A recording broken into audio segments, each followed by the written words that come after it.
بیا هم سلامونه درته وایم. نظیر احمد نظیر یم، بیا هم ستاسو په خدمت کې. او لکه څنګه چې ووایې موږ د افغانستان د هنري څیرې استاد همایون عاطفي د کار په ځای کې یو.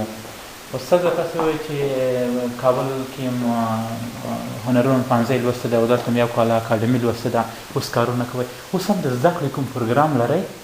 چې زه نوره زده کړه وکړم، هره ورځ زده کړه کوم. څنګه؟ هره ورځ مې د زده کړې پروګرام دی په اصطلاح. دا په دې معنا ده چې سړی حتما د هنرمند په صفت په اکاډمي کې زده کړه کوي. زده کړه واقعا د سړک پر سر باندې هم شته، د خلکو سره په ارتباط کې، د خلکو سره په مجموع کې، په خبرو کې هم شته. دا په هره ورځ ما لپاره زده کړه. تاسې باور وکړئ کوم شی چې ما لیکلی وي د کوم تابلو دپاره یا د خپل ځان دپاره چې تابلو سړی ترسموي، یوه هفته مخکې راباسم مې د جیبه څخه کوم وخت چې زه دا شروع کوم فکر کوم، یوه هفته دا ډېر وخت دی ما خپل فکر ته تغیر وکړی. استاده ځینې خلک وایي چې مهاجرت په استعدادونو باندې بار اخیست کوي، ولې برعکس ځینې خلک وایي چې مهاجرت یو هنرمند ته ډېر څه ور زده کوي. تاسو کوم برخې په دې یئ؟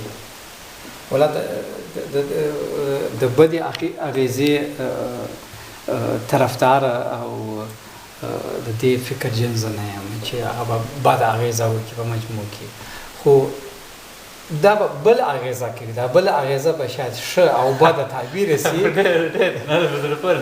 نو خو تاسو فکر وکړئ کوم وخت چې یو کوچی د خپل ماحول څخه جلا کېږي او د غرونو یو بلې لمنې ته ځي او هلته نوي انسانان وجود لري او نوی کلتور وجود لري، طبعا د هغه سره په ارتباط کې هغه د خپل ځان سره یو شی راوړي او یو نوی شی زده کوي. او استاده که تاسې د انځورګرۍ ته راشو، په دې کې د تاسو په اصطلاح باندې د افغانستان هغه غمیزه، هغه ګډوډي، هغه حالات پکې دا کېږي. نو څه فکر کوي استاده د خلکو دپاره به دغه پیچلې نه وي؟ د اروپایانو دپاره یا د اروپایانو دپاره، د افغانانو دپاره په مجموع کې د هنر دغه برخه پیچلې نه ده؟ ولا ښه دی چې پیچلې وي، نو دا چې ټول واضح هر څه چې سړی غواړي ووایي او فکر وکړي او هغه نقاشي کړي، بیا نو دغه دپاره سوال نه کوي. کوم وخت چې تاسو وغواړئ یو دهقان د یو غوایي سره په یو ښایسته منظره کې نقاشي کوي، نو بیا هغه سړی څوک وکړي، دا یو دهقان دی په ښایسته منظره کې مصروف دی، نو سوال په دې کې نشته. ښه دی چې مغلق وي. استاد محترمه، د اوله دغسې کارونه کول، دغسې مغلق کارونه کول، که نه د اوله دغه ساده انځورګري کوله؟ تاسې پوهېږئ چې په مجموع کې په افغانستان کې او په عربي ټولو هېوادو کې، په اسلامي هېوادو کې دغه نوه نقاشي چې موږ تاسې په مجموع کې بعضې وخت غواړو ولیکو، هغه معنا ده د انسان رسمول، د حیوان رسمول معنا ده. د اوله سره څخه زما ټوله تلوسه د خط په رقص، د خط په اناټومي کې. خط د اسلامي هنر یو ډېره لویه برخه ده. د خطوطو په رقص کې، د خطوطو په هر اړخیزه ښکلا کې ما دا خپله ټول را منجمد او په ابسترکټ ژبه د ډېر وړکتوب څخه په کار اچولی. خو استاده یوه پوښتنه دلته تاسو په دې ځواب کې ماته پیدا شوه، هغه دا ده چې تاسو وویل د خطونو رقص چې دی چې تاسو یې کوئ، تاسو تر ډېره پورې په عربي رسم الخط باندې بلد وئ. نو کله چې اروپا ته راغلی او دغه انځورګري مو وکړله، نو څه فکر کوې دغه د تاسو انځورګري د اروپایانو دپاره نابلده نه وه؟ ډېره نابلده وه او ډېر نابلده ده تر اوسه پورې. طبعا عربي حروف دي او عربي حروف په مجموع کې ما ټول د عربي حروف یا عربي یا پښتو ژبه په خپل ځان کې را خرابه کړې ده چې سړی ووایي. په خپل ځان کې مې داسې را منجمد کړې ده چې دا د خرابېدو له لارې څخه یو نوې ژبه منځته راسي چې هغه د یو بل بیګانه دپاره قابل د تعبیر وي. دا تاسو چې وایئ چې تر اوسه پورې بېګانه ده، نو سره د دې چې بېګانه هم ده تاسې ډېرې جایزې وګټلې که نه چې کولی شي بیا یې هغه نمونه راته واخلئ، نو د دغه جایزو ګټل څه معنا لري؟ نو تاسو فکر وکړئ چې د جایزو منابع و هغه څوک چې جایزې ورکوي هغه د ژبې او د نورو مفاهیمو په مفهوم باندې دوی دغه جایزې نه ورکوي، بلکې د هنر او د تصویر پر مخ باندې د یو ترسیم شوي تصویر او د هغه د بیان په خاطر باندې دا جایزې ورکوي. زما اثار، زما کارونه واضح دي چې ابستراکټ هنر دي او ډېر خلک طبعا په دغه پوهېږي. ډېر چې زه وایم دا په دې معنی چې ټوله ټولنه ده، بلکې ځینې مخصوص خلک دي. استاد بخښنه غواړم، ماته ستاسو د مخکیني جواب کې یو پوښتنه راپیدا شوله. تاسو ویلې چې ما دغه عربي حروف عادتي خبره پر رقص راوستل په دې هنري شکل او بڼه کې. کولی شو په دې ډول ووایو چې تاسو د دغه ډول هنر یا په دغه شکل او بڼه باندې د دې هنر رامنځته کوونکي یاست؟ ولا زه فکر کوم دا بهتره ده چې څوک یو بل څوک ووایي، نه یعنی دا خبره ماته واضح کېږي که تاسو نه پېژنم چې په افغانستان کې به بل چا په دې کې کار نه دی کړی. طبعا په عربي ممالک ماته څوک نه دی معلوم تر اوسه پورې. منتها هر څوک د نوښت په تلاش کې دي. استاده تاسې کابل کې د هنرونو پوهنځی لوستی وه او څه موده وړاندې هم کابل ته سفر درلودو، هنرونو پوهنځي کې به ګرځېدلي وایه، زده کوونکي به هم لیدلي وي. څنګه پلان لرئ چې دغه هنر کوم پلان هم شته چې په افغانستان کې د هنرونو پوهنځي زده کوونکو ته ور وښیئ، هغوی ورسره بلد کړئ، خپل زده کوونکي ولرئ تر څو هغوی وروزئ په دې برخه کې؟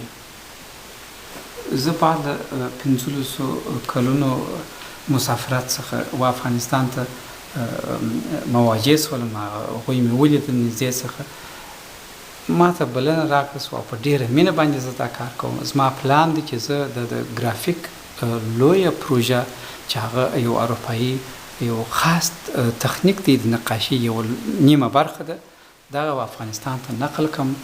هلته په افغانستان کې په تدریسي نصاب کې دغه ځای ورکړل شي، داخل شي او هغه ته په اصطلاح تقریبا زده کړه ورکړل شي.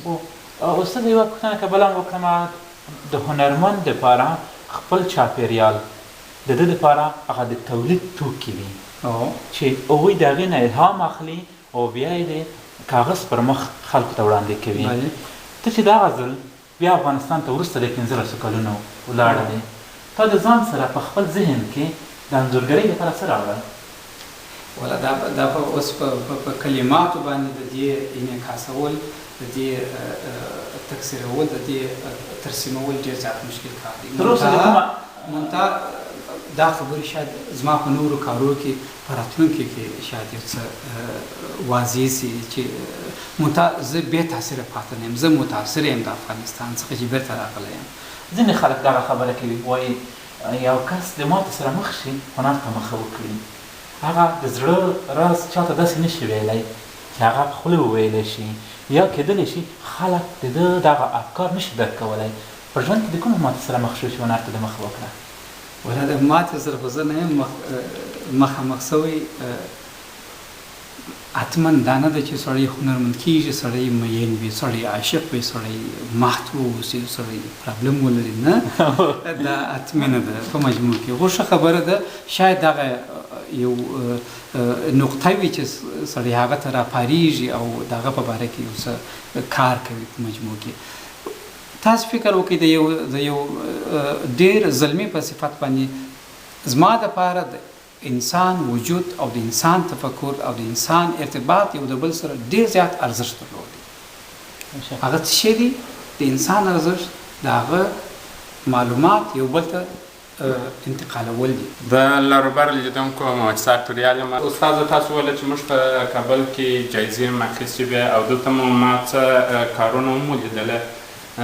دغه جایزو په اړه باندې که معلومات راکړئ او د دغو کارونو په اړه باندې که معلومات راکړئ چې دغه اوس چیرې دي. بله اصلي ده دغه کار چې تاسو وینئ دا تقریبا په 1980 کال کې سوی دی. د دغه کار مخکې ما نور 3 کارونه کړي وو چې هغوی 3 اولې جایزې اخیستې دي.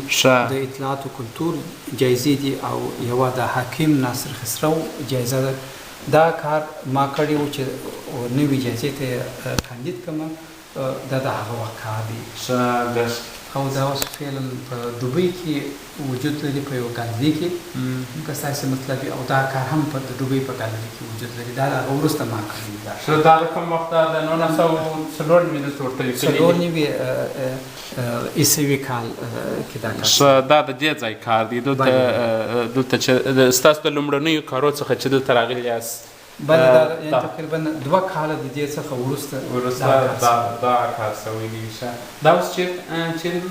دغه هم په دوبۍ په ګالري کې دی. دا کار زما یو ډېر جالب کار دی. زه فکر کوم چې زه کوم وخت چې زه آلمان ته دلته را مهاجر سولم، مسافر سولم، زما په لومړنۍ نمایشګاه کې په لومړني نندارتون کې دا ښودل شوی دی. په دا کې سړی ښیي چې زه 3 ځدن بیا هم د جنګ په حالت کې وینم. د جنګ څخه راوتلی یم مګر دغه اروپایي جامعه په جنګ کې وینم، په خپله خطاطي او کمپوزیشنل الیمنټ کې وینم. نو دا معنا لري چې اروپایي او په حساب اسلامي آرټ یو د بل سره یو ځای سوی دی په یوه دغه کې. دلته یې شروع سوی ده. د دغه ځای څخه یې شروع سوی. د اروپایي او د اسلامي هنر یو ځایوالی شروع سوی دی. منتها بیرته ما د اروپایي هغه خاص بطن د دې څخه ایستلی دی، خاص پر اسلامي هنر باندې مې. ښه، نو ستاسو د دغه کارونو ابتدا دغه ځای دی، یعنې دغه نقطه ده. اوس ته که دغه مادي پوښتنې ته راشو، د خپل هنر نه چې دلته ته ټوله ورځ کار کوي، کوم عاید لري؟ بله بیا عاید خو ضرورت فکر کوم چې نه رفع کېږي. نه زه عاید لرم، زه خپل ټول ضرورت ته رفع کولی شم. زه ژوند فقط د دغه هنر له لارې څخه کوم او په دا باندې زه راضي یم. نو اوس تاسو د هنر په اړه باندې هر څومره وغږېږو بیا هم کم دي. موږ به ورځو که ضرورت ولرو چې پوښتنې درنه وکړو او ته ځوابونه راکړې. خو لکه څنګه چې عبدالله احسان وویل چې وخت ډېر ناوخته دی او تا نه مننه کوو چې ته دومره ناوخته پورې زموږ سره ویښ پاتې شوې او د موږ پوښتنو ته د ځواب راکړو او د لارو برو لیدونکو او لوستونکو ته د خپل هنر په اړه باندې معلومات ورکړه. ډېره مننه درنه کوو. ډېره مننه ستاسو د راتلو څخه، د دومره لرې لارې څخه، مسافرت څخه، دومره زحمت څخه. ډېر ښه راغلاست. همیشه تاسو د خدای ژوند مننه.